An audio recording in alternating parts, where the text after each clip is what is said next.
நான் பேசுறது கேக்குதா? லாஸ்ட் எந்த இயர் பேப்பர் செய்ய சொன்ன லாஸ்ட் ஆனா?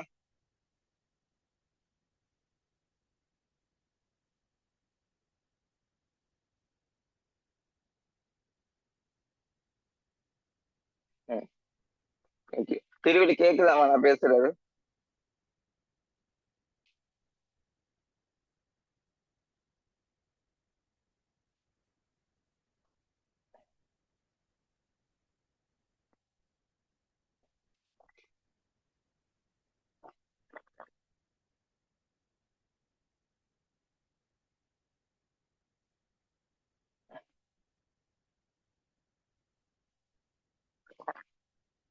செய்வோம் என்ன?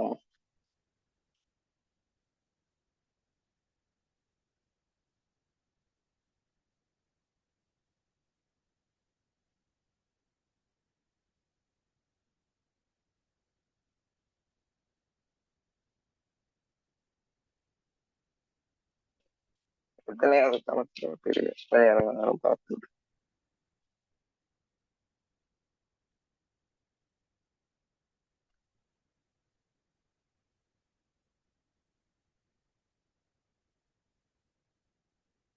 கோழிக்கான எத்தனாவது கணக்குன்னு சொல்லுங்க பிள்ளை. சரி, நாலாவதா?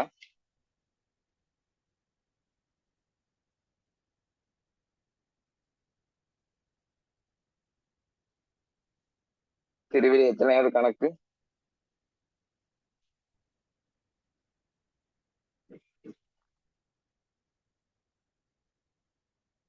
டுவெண்ட்டி நல்ல எத்தனையாவது கணக்கு கணக்கு?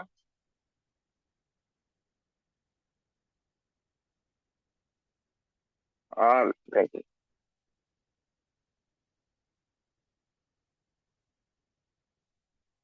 திருவிழி கணக்கு செஞ்சீங்களா?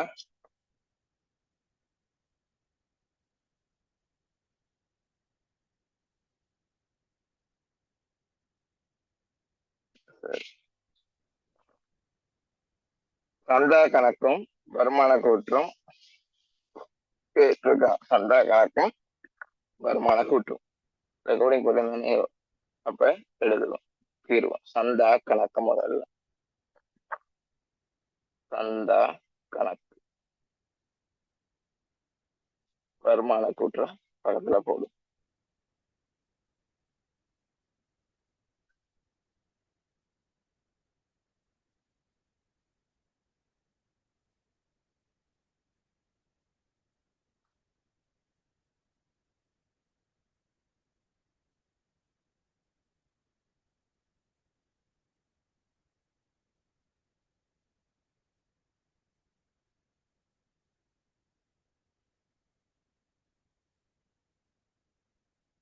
வருமானம்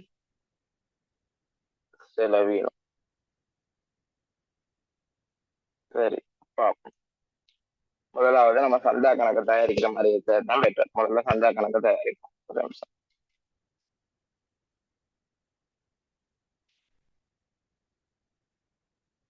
சந்தா கணக்கு பார்த்த மாதிரி இருந்தா விளையாட்டு கழகத்துல 1/1/2020 1/1/2020 165 அங்கத்தவர்களை கொண்டிருந்துச்சான். 1/1/2020 இந்த அங்கத்தவர ஒருவருக்கான வருடாத சந்தா 6000 ஆகுமா?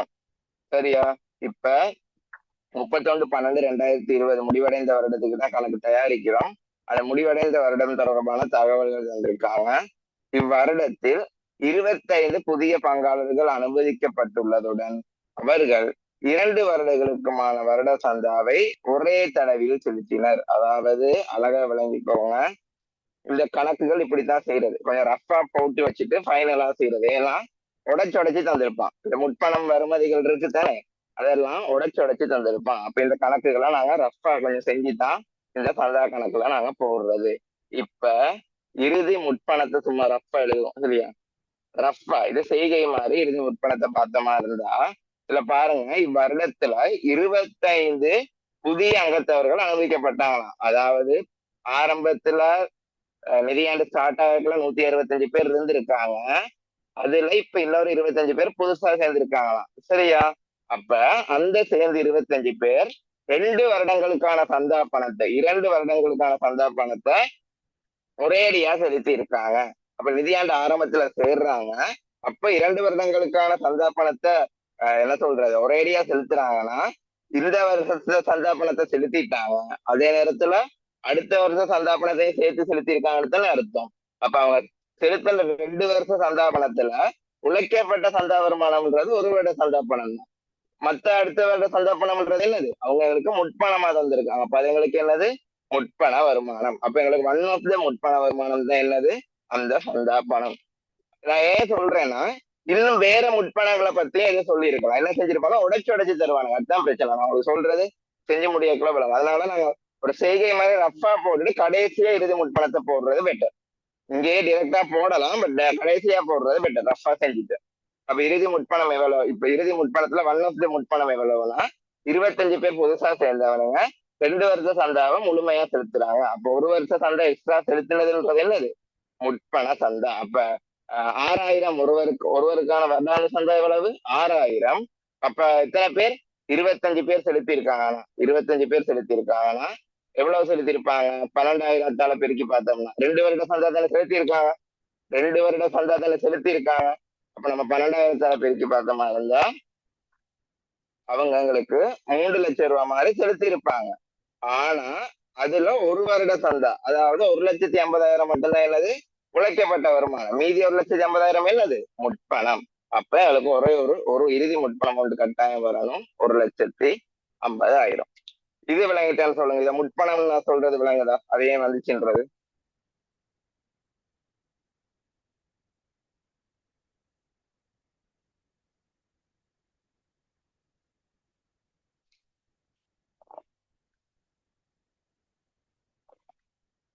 ம். அடுத்த விஷயம், இன்னொரு விளையாட்டு நீங்க செய்யலாம். இங்க மீதி வரும், அது ஓகே. இங்க வருமானம் இருக்குதானே, அதை நீங்க இப்பவே போட்டுடலாம். அதுக்குன்னு சந்தா கணக்கு செய்யாம விட இயலாது. பட் வருமானத்தை நீங்க இப்பவே போட்டுடலாம். ஏன்னா உங்களுக்கு தெரியும் ஆரம்பத்துல 165 பேர் இருந்தாங்க. இப்ப புதுசா 25 பேர் சேர்ந்திருக்காங்கன்னா 190 பேர் தான் வணிகத்துல இருக்காங்க. இப்ப இந்த 190 பேரை எப்படியுமே 6000 சந்தாவை செலுத்தித்தானே ஆகணும். அவங்க அதை பெண்டிங்கா வருமதியா விட்டாலும் சரி, அதாவது செலுத்தாம பெண்டிங்கா விட்டாலும் சரி, அந்த வருமானம் அவங்களுக்கு வந்துதானே ஆகணும். வராட்டி அது வருமதி வருமானம், வந்தா காசு வந்துடும். வராட்டி அது என்னது பெண்டிங்கா இருந்தா வருமதி வருமானம். சரியா? அப்ப எப்படி பார்த்தாலும் இந்த வருமானம் எங்களுக்கு வரணும். அப்ப அந்த 190 பேர்ட்டையும் வாங்குற 6000 வருட சந்தான்றதுதான் என்னவா இருக்கும் வருமானமா இருக்கும். அப்ப நாங்க அதையும் போட்டுடலாம். 165 பிளஸ் 25 190 தர 6000 1140 வருமானத்தை நம்ம போட்டுடலாம். சரியா? ஓகே. அடுத்தது, ஒன்றில் 15 அங்கத்தவர்களிடம் இருந்து வருட சந்தா பெற வேண்டியிருந்ததாம். நிதியாண்டு ஆரம்பத்துல 1/1/2020 15 அங்கத்தவர்கள்ட்ட வருட சந்தா வர இருந்துச்சா. இப்ப இந்த டேட்ல ஆரம்பத்துல 15 அங்கத்தவர்கள்ட்ட வருட சந்தா வர இருந்துச்சுன்னா இதுல எவ்வளவு வரணும்? 15 தர 6000 படி வரும். 15 தர 6000 எவ்வளவு? 15 தர 6000 90,000. அப்ப 90,000 வளர்ந்திருக்கு. சரி. இவர்களுள் 10 அங்கத்தவர்கள் அங்கத்துவம் இவர்களுள் 10 அங்கத்தவர்களின் அங்கத்துவம் முன்னைய வருடத்திற்கான நிலுவை சந்தாவினையும் 31/12/2020 முடிவடையும் நடைமுறை வருடத்துக்கான சந்தாவையும் செலுத்தாத காரணத்தால் ரத்து செய்யப்பட்டது. என்ன செய்யறாங்கன்னா 31/12/2020 என்ன செய்யறாங்கன்னா, இந்த 15 பேர் இருக்காங்க தானே, இந்த 15 பேர்ல அழகா விளங்கிக்கோங்க. இந்த 15 பேர் இருக்காங்க தானே, அதுல அந்த 15 பேர்ல 10 பேர் என்ன செஞ்சுட்டாங்களாம், ஒரு 10 பேர் என்ன செஞ்சுட்டாங்களாம், இந்த பெண்டிங் காசை தரல. இப்ப இந்த நிதியாண்டு முடிவடையும் வரைக்குமே தரல. ஆனா இந்த 15 பேர்ல அந்த முதல்ல அந்த 15 பேர்ல அந்த பெண்டிங்கும் என்னது ஆரம்ப வருமதி சந்தா. அதனுடைய அர்த்தம் என்ன? போன வருடத்தினுடைய என்னது போன வருடத்தினுடைய பெயரும் மேல் எழுதியிருக்க அந்த அந்த 15 பேர் சந்தம் என்னது போன வருடத்தினுடைய பெண்டிங். அப்ப யோசிச்சு பாருங்க, அந்த 15 பேர்ல 10 பேர் போன வருடத்துல பெண்டிங்க இந்த நிதியாண்டு முடிவரைக்கும் தரலைன்னா இந்த வருடத்துக்கான தந்திருப்பாங்களா? இல்ல. அப்ப அவங்க போன வருஷமும் பெண்டிங், இப்ப இந்த வருஷமும் பெண்டிங். அதனால அவங்களை என்ன செய்யறதுன்னா நாங்க நிறுவனத்தை விட்டு விலக்கி விடுறது. அது நாங்களா விலக்க இயலாது. யாரு நம்மள கணக்குல சொல்லியிருந்தா விலக்கி விடுறது. அதான் சொல்றது விலக்கி என்னது சந்தாவை ரத்து செய்யறது. அது விலக்கி விடுறது மீன்ஸ் எப்படி சொல்றது, சந்தா பணம்ன்றது அந்த நிறுவனத்துல இருக்க மெம்பர்ஷிப்புக்காக கட்டுறது தானே. அப்போ ஒரு ஒரு அங்கத்துவம் பெற்ற ஒருவன் போன வருஷத்துக்கான மெம்பர்ஷிப்பும் கட்டல, இந்த வருஷமும் மெம்பர்ஷிப் கட்டலைன்னா பாருங்க 2 வருஷம் மெம்பர்ஷிப் பெண்டிங் ஆயிடுது இந்த இடத்துல. இல்ல இப்ப போன வருஷம் மெம்பர்ஷிப்பும் கட்டல, இந்த வருஷம் நிதியாண்டு முடிய வரைக்குமே ஒரு மெம்பர்ஷிப்பும் கட்டலாம்.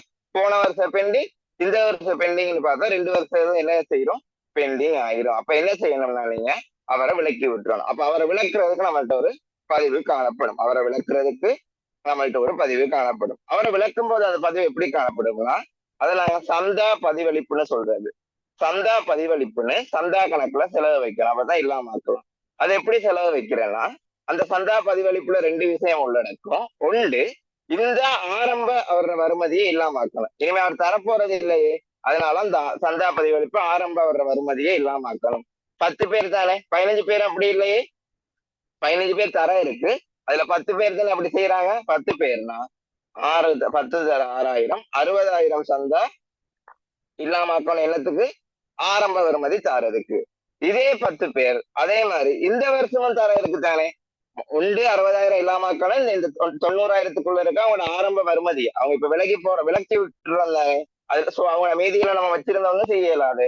அப்ப அதை விலக்கி விடுறது எப்படி பதிகிறேன்னா முதல்ல இந்த ஆரம்ப வருமதிக்குள்ள இருக்க அவங்களோட சந்தாவை இல்லாம ஆக்கணும். எவ்வளவு, 10 பேர் சந்தாதான் 60,000. அதை இல்லாம ஆக்குறதுக்கு ஒரு 60,000 வேணும். இன்னொன்று, இந்த வருஷ வருமானம் எத்தனை பேருக்கு காட்டியிருக்கேன், 190 பேருக்கு காட்டியிருக்கேன். இந்த வருஷ வருமானம் எத்தனை பேருக்கு காட்டியிருக்கேன், 190 பேருக்கு காட்டியிருக்கேன். அப்ப இந்த வருஷ வருமானம் நான் 190 பேருக்கு காட்டியிருக்கேன்னா அந்த 190 பேர்ல யார் இருக்கா, அந்த விலக்கி விடுற 10 அங்கத்தவர்களும் இருக்காங்க. அப்ப இந்த நிதியாண்டு தானே அவங்கள நான் விலக்கி விடுறேன். சோ இந்த நிதியாண்டு அவங்கள விளக்குறனால இந்த நிதியாண்டு வருமானத்துல அவங்க என்ன செஞ்சிருப்பாங்க, எப்படியும் இருந்திருப்பாங்க. பட் அதுக்காக அவங்களோட வருமானம் அவங்களுக்கு கிடைக்குதா, இல்ல, ஏன்னா அவங்கள விலக்கி விட்டுறோம். சோ இதுக்குள்ள இருக்க அவங்கள அந்த 10 பேர் வருமானத்தையும் இல்லாம இருக்கிறதுக்கு இன்னொரு 60,000 பதிய வேண்டி வரும். அதுவும் 10 பேர் தானே, 60,000 பதிய வேண்டி வரும். அப்போ 1,20,000 நீங்க சந்தா பதிவளிப்புன்னு பதிய வேண்டி வரும். 1,20,000 இப்படித்தான் செலவு வைக்கிறது. இது உங்களுக்கு என்னன்னா நட்டம். ஒண்ணு, இந்த நிதியாண்டு இறுதியில தான் அவங்கள விளக்குறீங்க. அப்ப அவங்களோட போன வருஷ சந்தா, இந்த வருஷ சந்தா ரெண்டுமே உங்களுக்கு பெண்டிங். அவங்களோட போன வருஷ சந்தா, இந்த வருஷ சந்தா ரெண்டுமே உங்களுக்கு பெண்டிங். அப்ப இது ரெண்டுமே உங்களுக்கு இந்த வருமானம் கிடைக்கல. அதாவது ஒரு அறவிட முடியாத கடன்னா நட்டம் மாதிரி தான் இது ரெண்டும் உங்களுக்கு கிடைக்கல. அப்ப அது உங்களுக்கு ஒரு நட்டம். அப்ப இது நட்டம் வந்து வருமான கூட்டுல உள்ள ஏனைய செலவினத்துல சந்தா பதிவளிப்புன்னு போகும். முதல்ல இப்ப 15 விலங்குதான்னு சொல்லுங்க. 15 விலங்குதா?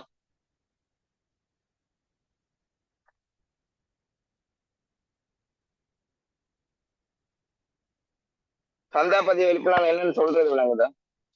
பட் இதுல 2 மெத்தட் இருக்கு. நான் விடையை கொஞ்சம் பார்த்து சொல்லவா? என்ன பிரச்சனைனா தானே 2 மெத்தட்ல செய்வாங்க. 2 மெத்தட் இருக்கு. ஒரு இஷ்யூ ஒன்று இருக்குதான். என்ன அது கேள்வி? என்னடாப்பா, ஓ, அந்த மெத்தட்ல தான் பதிஞ்சிருக்காங்க. எனக்கு டக்குனு கிளிக் ஆகுது இல்லையே. இந்த மெத்தட்ல தான் பதிஞ்சிருக்காங்க. இதுக்கு முதல் செஞ்சது போல. அப்ப விடுவோம்.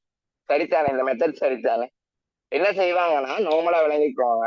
இந்த வருடம் சந்தா இருக்குத்தானே, இந்த வருட வருமானம் இருக்குத்தானே, அந்த 60,000 நான் ஏன் இல்லாம ஆக்குறேன், இந்த வருமானத்துக்குள்ள இருக்கனால இல்லாம ஆக்குறேன். சில பேர் என்ன செய்யறதுன்னா இந்த 60,000 சந்தா அப்படி இல்லாம ஆக்குறதுக்கு பதிலா அந்த விலகி போனவங்களையும் கழிச்சிட்டு 180 பேருக்கே வருமானம் பார்த்து போடுறது. அப்ப அதுதான் பழைய மெத்தட். அது பழைய மெத்தட். அப்ப இதுதான் புது மெத்தட். இதுதான் புது மெத்தடால எனக்கு ஒரு டவுட் ஒன்று இருந்துச்சு. அதான் ஸ்கீமா பார்த்தேன். இதுதான் புது மெத்தட். இந்த புது மெத்தட் படி நிதியாண்டு இறுதியில மொத்தமா எத்தனை பேர் இருக்கோ அந்த வருமானத்தை காட்டுறீங்க.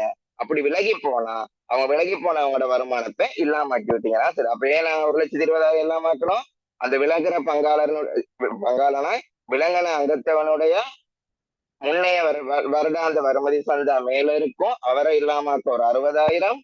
அவர் அதே மாதிரி இந்த நிதியாண்டுக்கான வருமானமும் அவரோட வருமானத்துக்கு இங்க வருமானத்துக்குள்ள இருப்பார், அதை இல்லாமக்கி ஒரு 60,000ன்னு 1,20,000 இல்லாமக்கி அவர் அனுப்பியாச்சு. அது நம்மளுக்கு நட்டம். அதை செலவீனமா காட்டுறோம்.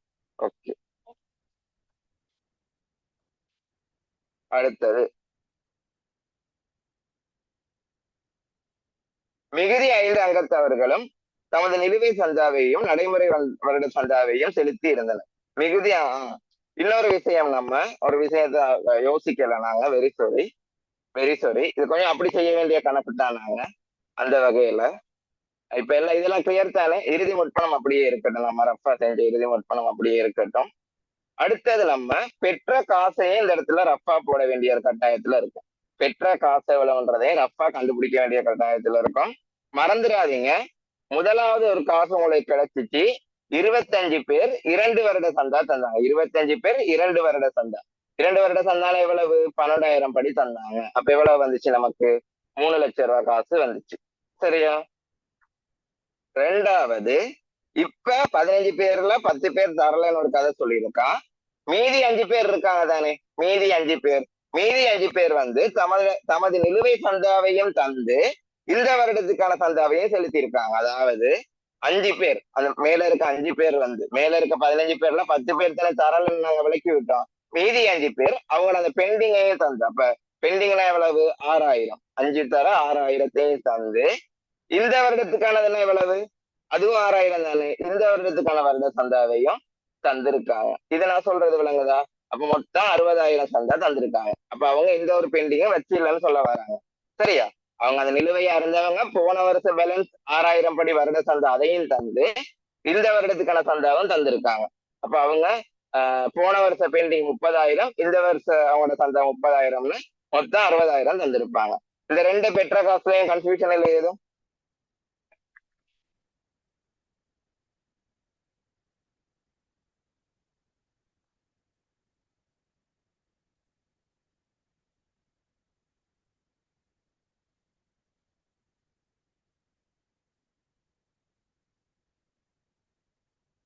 ஓகே.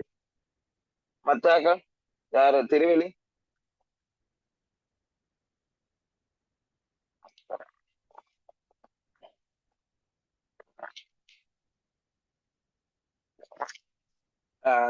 யாரு?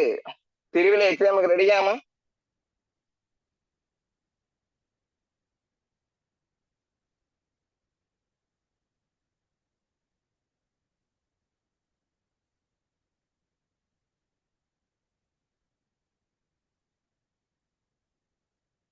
கேட்க கூட அதை கேள்வி தான் கேட்டுட்டானா? என்ன வேணா கேளுங்க, அதை பத்தி மட்டும் கேட்காதீங்க. எனக்கு இங்கிலீஷ்ல தமிழ்ல பிடிக்காத வார்த்தை, இங்கிலீஷ்ல பிடிக்காத வார்த்தை அதுதான். அப்படியா?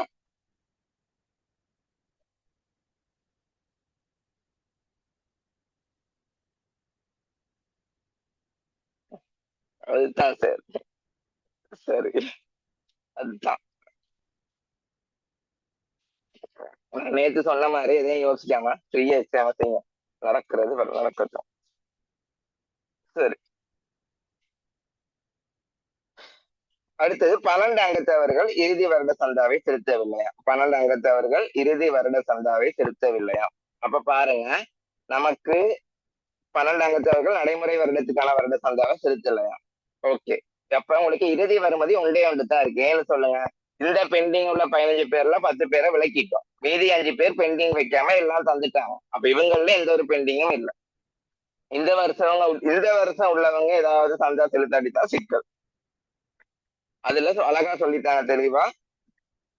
12 அங்கத்தவர்கள் தான் செலுத்தலையா? 12 அங்கத்தவர்கள் தான் செலுத்தலையா? அப்ப இந்த இடத்துல மீதி வந்ததுன்னு அவர் வரப்போறாரு. எத்தனை அங்கத்தவர்கள்? 12 அங்கத்தவர்கள் இறுதி வருமதி சந்தாவை செலுத்தலையா? எவ்வளவு? 6,000 படி இறுதி வருமதி சந்தா எவ்வளவு? இப்ப 6,000 தர 12, 72,000 சந்தா செலுத்தப்பட்டு இல்லை. 72,000 சந்தா செலுத்தப்பட்டு இல்லை. அப்ப இறுதி வருமதி 72,000. இறுதி வருமதி 72,000. இங்க மீதி சேர்ந்ததுல 72,000 வரும். சரி. அப்ப அழகா விளங்கிக்கோங்க. இங்க பாருங்க, 190 பேர் இருந்தாங்களா? 190 பேர் இருந்தாங்க. இப்படித்தான் இப்ப கணக்கு செய்யறது. பாருங்க எவ்வளவு அழகா சமப்படுன்னு மட்டும் பாருங்க. 190 பேர் இருந்தாங்களா? அதுல 25 பேர் வந்து காசு தந்ததால நாங்க 15 அழகா 15. 25 பேரை கழிங்க டக்குன்னு. இங்க 15. அப்ப இன்னும் 165 பேர் தர இருக்கா? 25 பேர் தந்ததை 15 தானே. அவங்க 2 வருஷம் சந்தாவே தந்தாங்க. அவங்கள 15. இன்னும் 165 பேர் தர இருக்கு. அந்த 165 பேர்லயும் ஒரு 5 பேர் வந்து தந்ததை பதிஞ்சாச்சு. அது அழகா விளங்கிக்கோங்க. 5 பேர் தந்ததை பதிஞ்சாச்சு. அப்ப இன்னும் 160 பேர் தான் இந்த வருடத்துக்கான சந்தா தர இருக்கு. இந்த வருடத்துக்கான சந்தா அழகா விளங்கிக்கோங்க. 190ல புதுசா சேர்ந்தவங்க தான் 25. அவங்களோட காசை நாங்க பதிஞ்சுட்டு தந்ததை அவங்க அடுத்த வருஷத்துக்கு சேர்த்து தந்திருந்தாங்க. அதையுமே பதிஞ்சுட்டோம், சேர்த்து தான் இருக்கும். அதே மாதிரி மீதி இன்னொரு 5 பேர் வந்து பெண்டிங்கையும் தந்து இந்த வருஷத்துக்கான காசையும் தந்துட்டாங்க. அப்ப அவங்களையும் பதிஞ்சிட்டோம். எப்படி பார்த்தாலும் அவங்க இந்த வருஷம் தந்தா பெற்றதை பதிஞ்சாச்சு தானே. அப்ப அவங்களையும் கழிங்க. அப்ப இன்னும் 160 பேர்கிட்ட வாங்க இருக்கு. இப்ப இந்த 160 பேர்ல தான் இன்னும் 12 பேர் தர இருக்கான். இன்னும் 12 பேர் தர இருக்கா. அதுதான் 12 பேர் செலுத்தல நாங்க 22,000. அந்த 12 கழிச்சு விட்டோம்னா என்ன அர்த்தம்? அந்த 12 ஒரு விஷயம் ஒரு நிமிஷம் ஒரு நிமிஷம். சரியா 160 பேர் இருக்காங்க. ஒரு விஷயத்த மறந்துட்டோமே, 10 பேரை விளக்கணும். அந்த 10 பேரை விளக்கி விட்ட மாதிரி இருந்தா 10 பேரை விளக்கணுமே. அந்த 10 பேரை விளக்கி விட்ட மாதிரி இருந்தா 150 பேருக்கு இன்னுமே நமக்கு காசு தர இருக்கு. இதுல தான் 12 பேர் பெண்டிங்கா இருக்குன்னு சொல்றாங்க. ஆனா அந்த பெண்டிங்கா இருக்க 12 கழிச்சு விட்டோம்னா அதனுடைய அர்த்தம் என்ன? மீதி 138 பேர் அப்ப காசு தந்திருக்காங்கன்னு அர்த்தம். அப்ப மீதி 138 பேரும் காசு தந்திருப்பாங்க கட்டாயம். அந்த 138 சும்மா 6,000 பெருக்கணுங்கன்னா சும்மா இதை நான் ரஃபா செய்ய சொல்லி தருமே கண்டுபிடிக்கிறானே இருக்கிறதுல வச்சு 8,28,000. சரியா? இப்ப பாருங்க, உங்களோட முற்பண சந்தானம் எதுவும் சொல்லி இல்லையா? ஓகே. இங்கே ஆரம்ப முற்பணம் ஒன்றும் சொல்லி இல்லை தானே? இல்ல. இப்ப பாருங்க, உங்களுக்கு ஆரம்ப முற்பணம் இல்ல, இறுதி முற்பணம் 1,50,000 மட்டும்தான். வேற எதுவும் அது தொடர்பா சொல்லி இல்லாதனால போடுவோம். இறுதி முற்பணம் 1,50,000. சந்தா வருமானம் 1,140 நமக்கு தெரியும். காசை போடுவோம். இப்ப 300 ஒண்ணும் தேவையில்ல பாருங்கண்ணே. 90 இந்த பக்கம் கூட அந்த பக்கத்தை தானே கூட்டணும். 90 1,140 150 1,380. இங்காலையும் 1,380. இப்ப இந்த இடத்துல நம்ம காசை போடுவோம். சமப்பட்டுச்சுன்னா விட சரி. 300 பிளஸ் 60 828 120 பிளஸ் 72. இங்கே பாருங்க, காசை நான் சரியா கூட்டுறேன். 300 60 828 1,188 காசு வருது. உங்களுக்கு ஆன்சர் சரியான பார்க்க என்ன கழிச்சு பாருங்க. 1,380 இருந்து 72 மைனஸ் 120 கழிச்சு பாருங்க. அதே ஆன்சர் தான் வரும். அப்ப நம்ம காசை கண்டுபிடிக்கணும்னு அவசியமே இல்லை. அழகா எழுதி பார்த்தோம்னா நமக்கே தெரியும். இந்த வழியில எழுதி பார்த்தீங்கன்னா உண்மையாவே சந்தா கணக்கு வந்து இந்த மாதிரி வரும்போது எல்லாத்தையும் நாங்களே கண்டுபிடிச்சிட்டு இப்ப பாருங்க, வருமதி வருமானம், இறுதி முற்பணம், ஆரம்ப முற்பணம் இருக்கல்ல, வருமானம், சந்தா பதிவளிப்பு எல்லாத்தையும் நாங்களே கண்டுபிடிச்சிட்டு ஃபைனலா போட்டு பார்த்து நமக்கு சமப்பட்டுச்சுன்னா ஆன்சர் சரின்னு எடுக்கிறது உண்மையா சந்தா கணக்குக்கு நல்ல விஷயம். ஏன்னா இன்னொரு விஷயத்த வச்சு இன்னொன்று கண்டுபிடிக்கிறதை விட, ஏன்னா உண்மையாவே இப்ப இதெல்லாம் தெரிஞ்சனால காசை நம்ம கண்டுபிடிக்கலாம் தான். பட் அந்த காசு கண்டுபிடிக்கக்கூடிய வழியில தானே இருக்கு. பெரிய கஷ்டமா இருக்கலையே. 190 பேர்ல 25 பேர்ல பதிஞ்சாச்சு, 5 பேர்லையும் பதிஞ்சாச்சு, 10 பேரை விளக்கணும். அப்ப 180 பேர், அதுல 12 பேர் தர இல்லைன்னா, தர இருக்குன்னா 138 பேர் தந்திருக்காங்கன்னு அர்த்தம். அப்ப அவங்களையும் சேர்த்து விட்டா மொத்தமா பெற்ற காசு வந்துடும். அப்ப அப்படி போட்டு பயணிங்கன்னா சரி. எதுவும் குழப்பிட்டேன்னா சந்தா கணக்கு விளங்குதான்னு சொல்லுங்க. ஓகே, இந்த சந்தா கணக்கு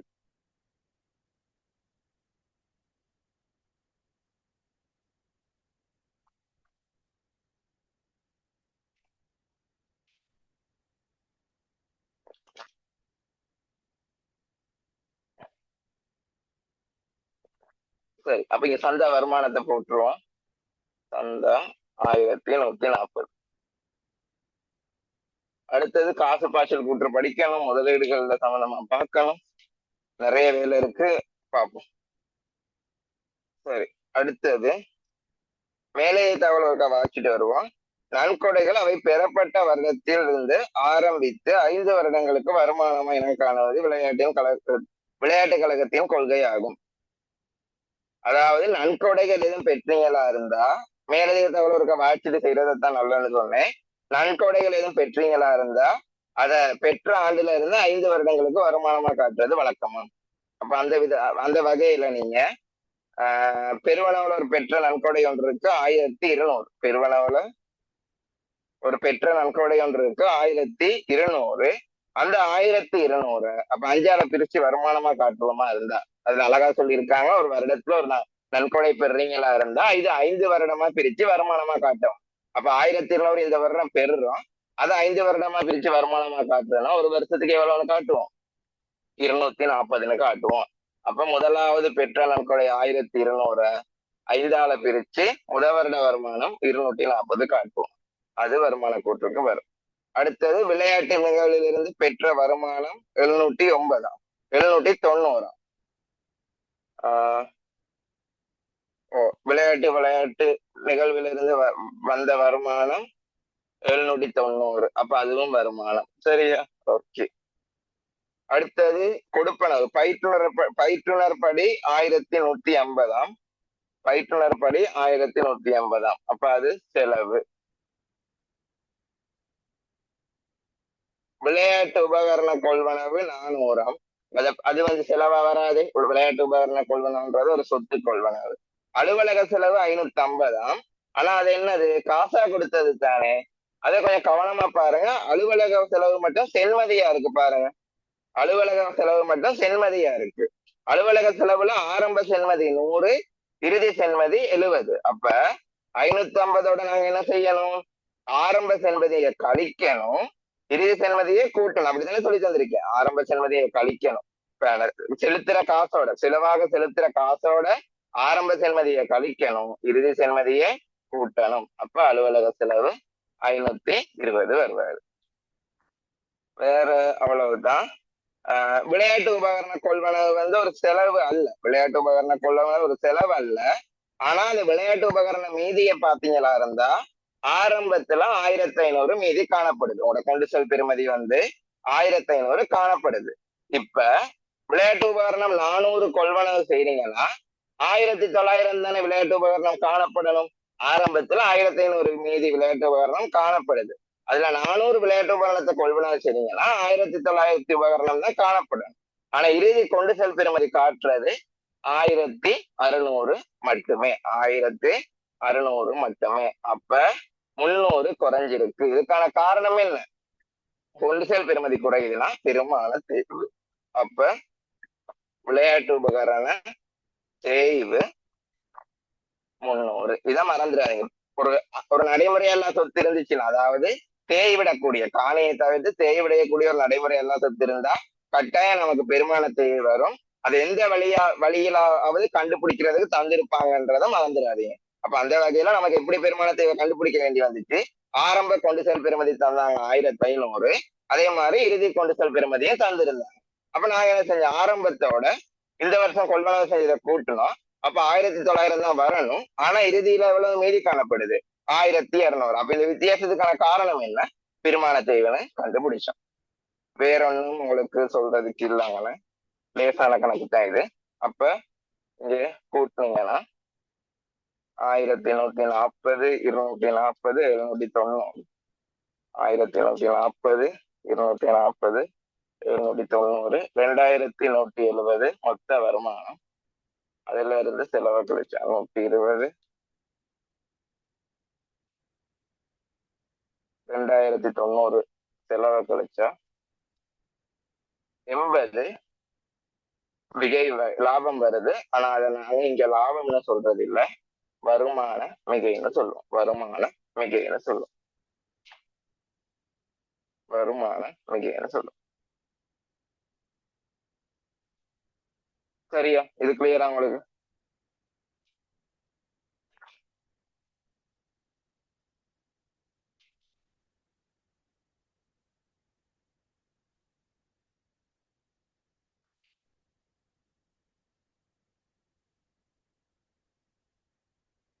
சரி. 2022ஆம் ஆண்டு பேப்பரை கொஞ்சம் செய்யுங்கப்பா. 22ஆம் ஆண்டு பேப்பர் செய்யுங்கப்பா.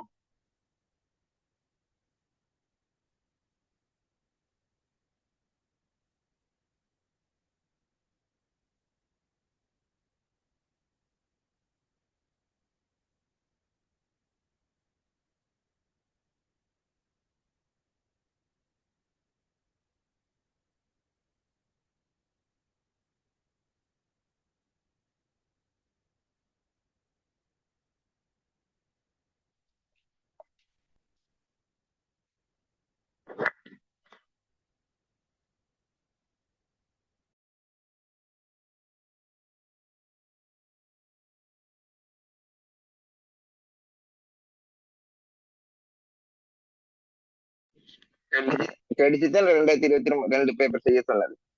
ஒரு ஹேண்ட் ரைஸ் பண்ணுங்க. கன்ஃபார்ம் பண்றதுன்னா இல்லாட்டி சும்மா நீங்க வெயிட் பண்ற மாதிரி இருக்கும்.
இருவிட செஞ்சிட்டீங்களா?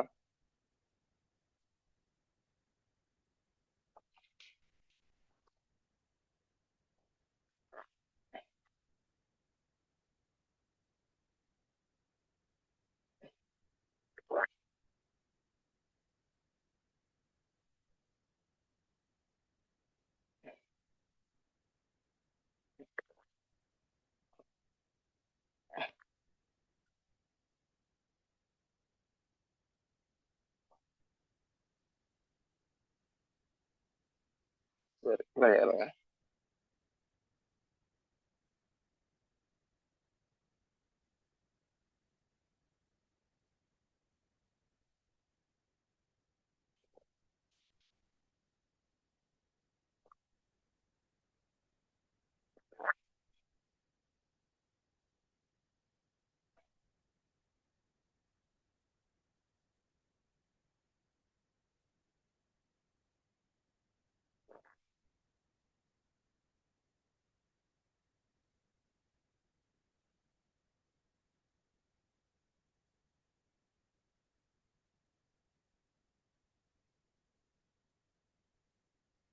சரி, வாங்க.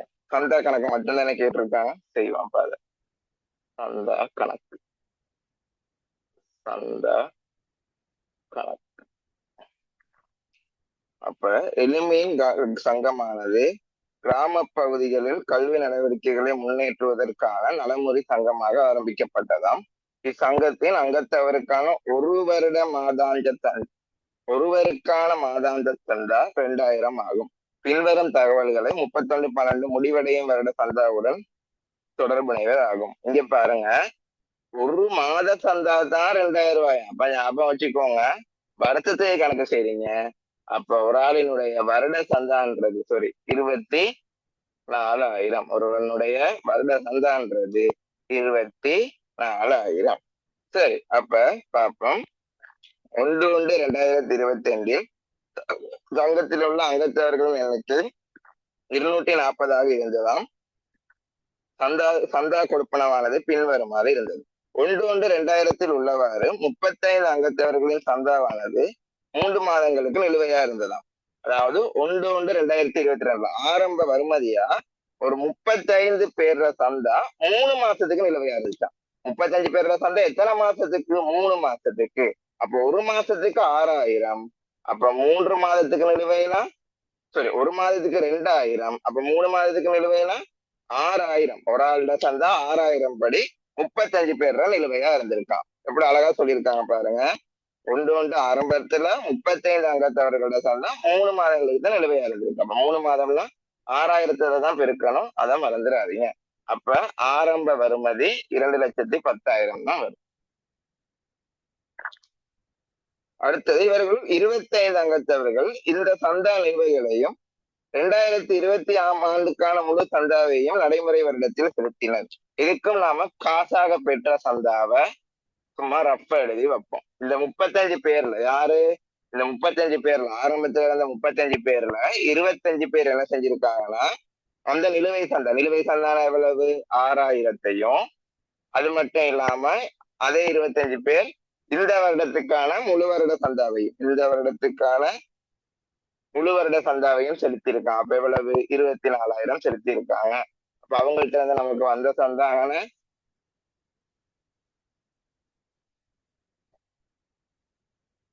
1,50,000. 3 சேர் வெட்டி பார்த்தா 1,50,000. அடுத்தது இந்த வருடத்துக்கான சந்தா செலுத்தினால 6 லட்சம். சரி, அது அழகா விளங்கிக்கோங்க. இதுல 35 பேர் தானே 3 மாசம் சந்தா தர இருக்கு. அதுல 25 பேர் 3 மாசம் சந்தா, அந்த பெண்டிங் சந்தாவையும் தந்து இந்த வருடத்துக்கான சந்தாவையும் செலுத்தி இருக்காங்க. அப்ப நம்ம முத பார்த்ததுல நமக்கு பெற்ற காசுன்றது இவர் தான்.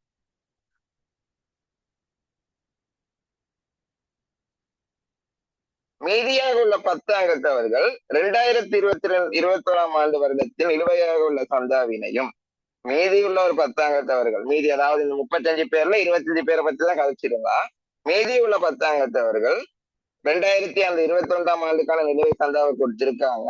அதோட சேர்த்து 2022 வருடத்துக்கான முழுமையான சந்தாவை செலுத்தவில்லை.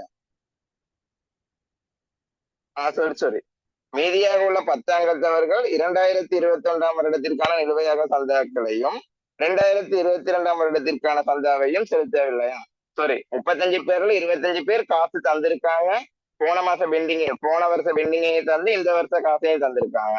ஆனா மீதி 10 பேருன்றவங்க போன வருஷ பெண்டிங்கையும் தரல.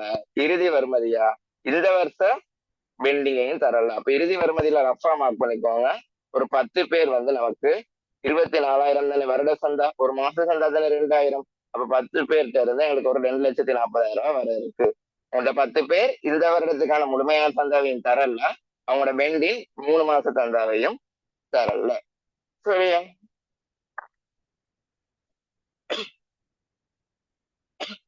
அத்துடன் மேலும் 30 அங்கத்தவர்கள் 2022க்கான வருட சந்தா முழுவதையும் செலுத்தவில்லை. இன்னொரு 30 அங்கத்தவர்கள் இந்த 2022க்கான வருட சந்தாவை செலுத்தலையா? அதாவது இந்த 10 பேரை விட்டு இன்னொரு 30 பேரும் அப்படி செலுத்தாம இருக்காங்களாம். அப்ப இன்னொரு இறுதி வருமதி காணப்படுது. 30 பேர் படி 24,000.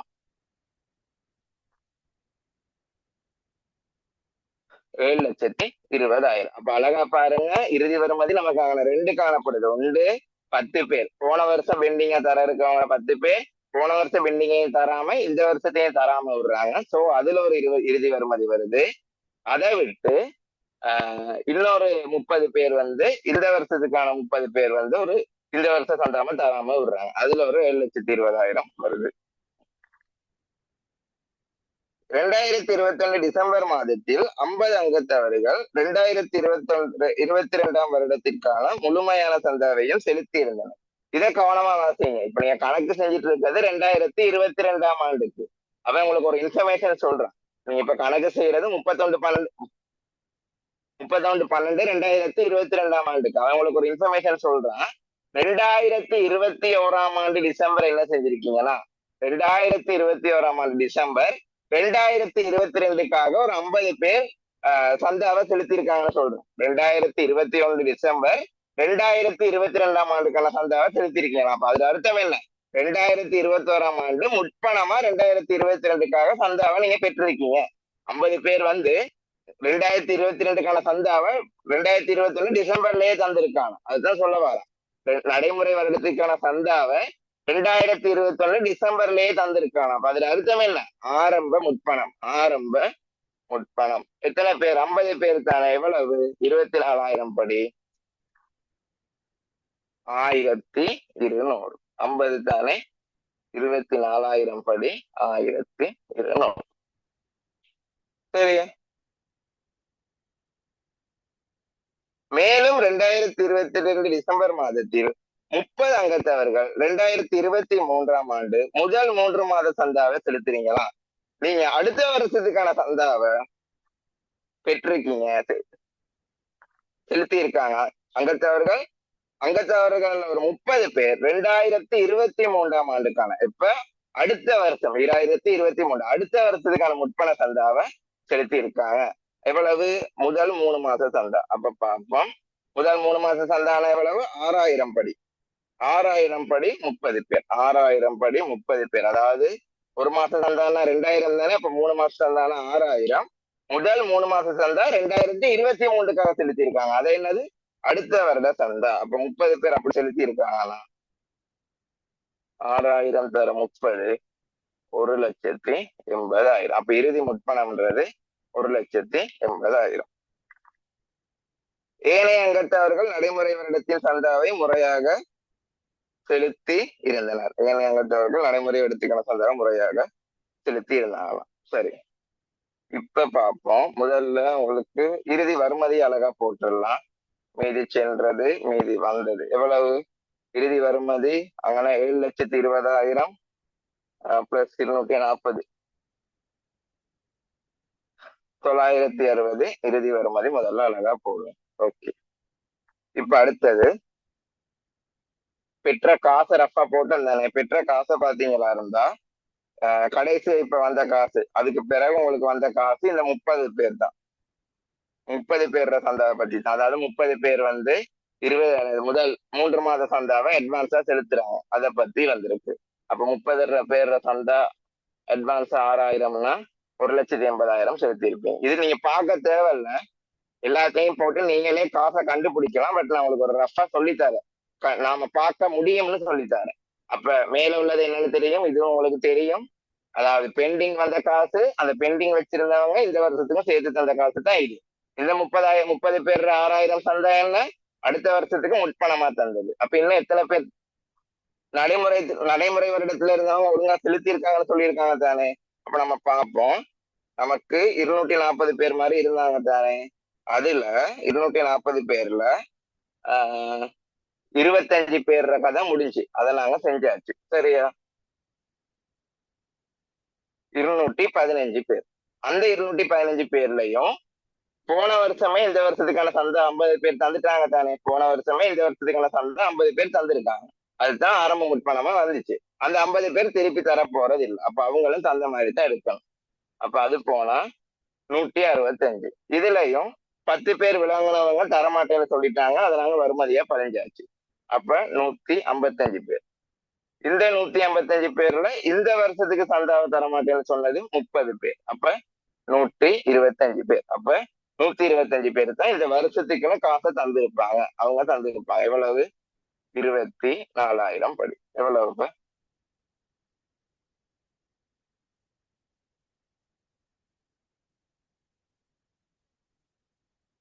3000. சரி சரி, இரண்டாவது வாசிப்போமே.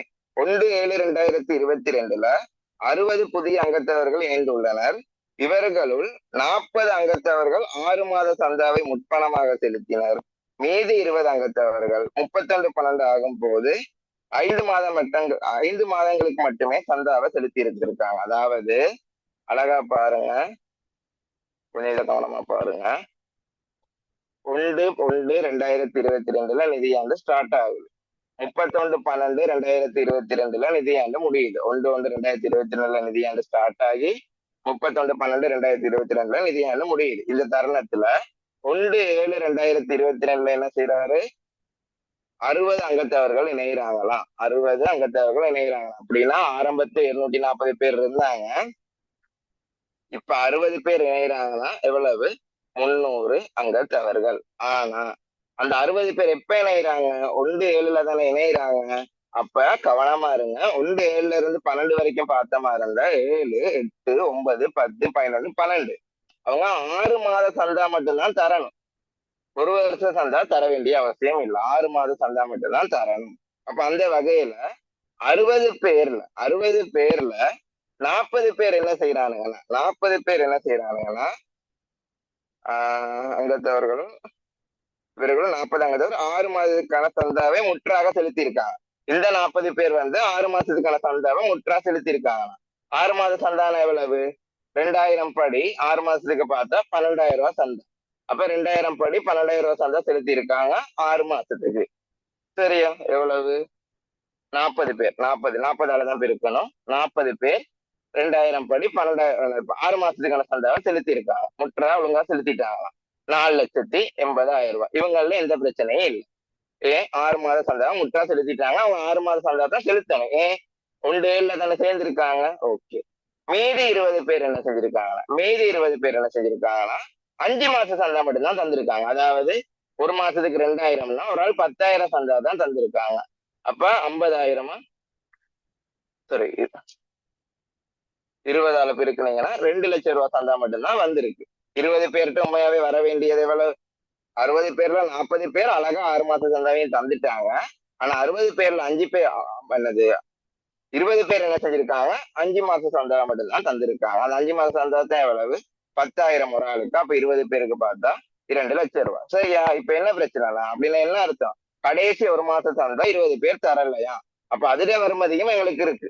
அப்ப இந்த வருமதிக்குள்ள அதுவும் ஹெட் ஆக வேண்டிய கட்டாயத்துல இருக்கு. இந்த வருமதிக்குள்ள அந்த 20 பேர் இந்த வருமதிக்குள்ள அந்த 20 பேர் எவ்வளவு ஒரு மாத சந்தாவை தராதையும் நாங்க சேர்க்கணும். எவ்வளவு அது? ஒரு மாத சந்தா 2,000. அப்ப அதையும் நம்ம சேர்த்த மாதிரி இருந்தா 40,000 இன்னொரு எக்ஸ்ட்ராவா ஹெட் ஆகும். அப்ப இறுதி வருமதி எவ்வளவு?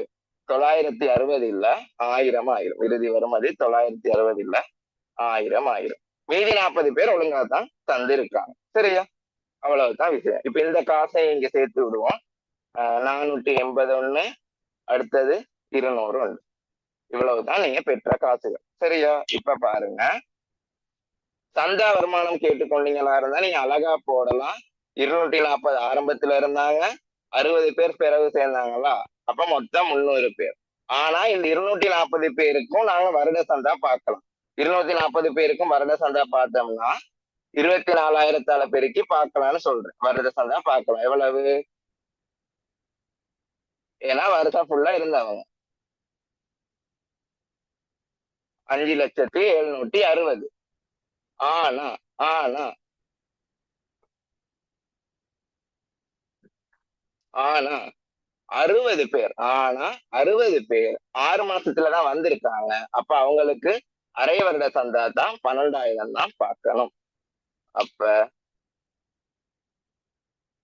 7,20,000 வரும்.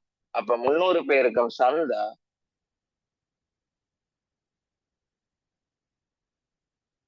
6,480. 300 பேருக்கும் சந்தா 6,480. 240 பேர்ல யாரு எத்தனை பேர்? 240 பேரும் ஒரு வருட சந்தா பார்த்தோம்னா 5,50,5,760 வரும்.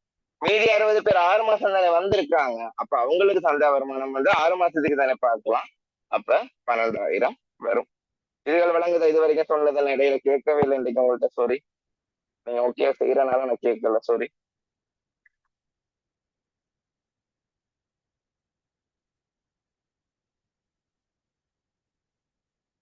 அப்போ உங்களோட சந்தா வருமானம் 6,480 வரும். விளங்குதா இது வரைக்கும்? இது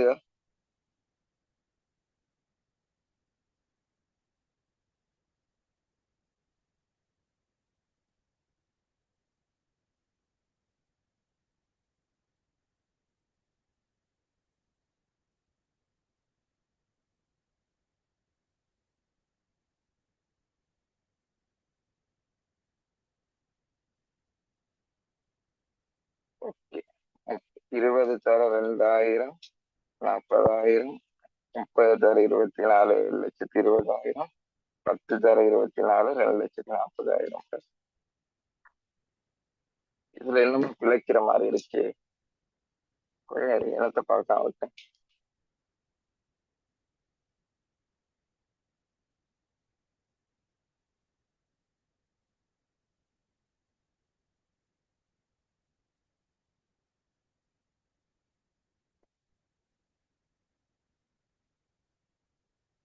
ஓகே, சரி. இதுல நம்ம இன்னொன்று சேர்க்க விட்டுட்டோம். இப்ப இந்த இருக்க, ஓ, இங்க இவ்வளவு ஒரு வருஷம் 2,000. எத்தனை பேர் தரல? 10 பேர்.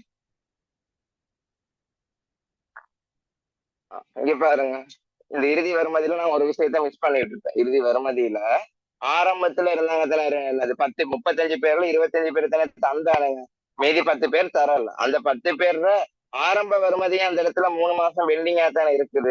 அதாவது ஒரு ஆள்கிட்ட 6,000 படி, 3 மாசம் பெண்டிங்னா 6,000 தானே. 6,000 படி 60,000. அவங்களோட ஆரம்ப வருமதியும் பெண்டிங்கா தானே இருக்கு. அவங்களோட இந்த வருட வருமதி மட்டும் பெண்டிங்கா இல்லை. Yes, S.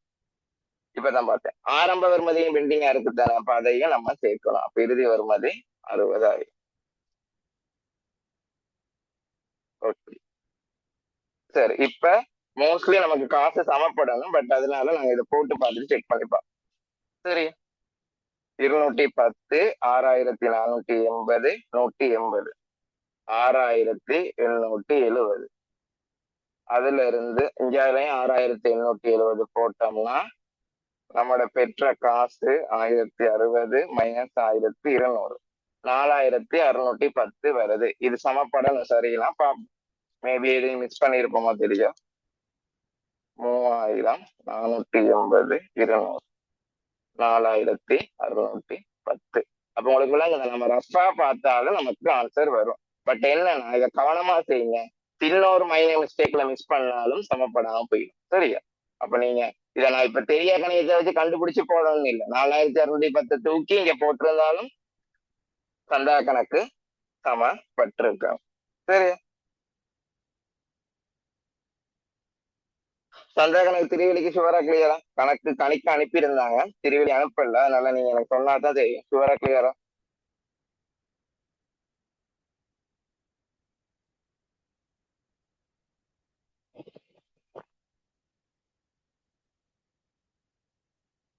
ஓகே. 2023 24 செஞ்சு வைங்க. அதை மட்டும் நம்ம பார்த்துட்டு என்ன செய்வோம், காசு பாய்ச்சல் கூட்டுற பிறகு படிப்போம். சரி.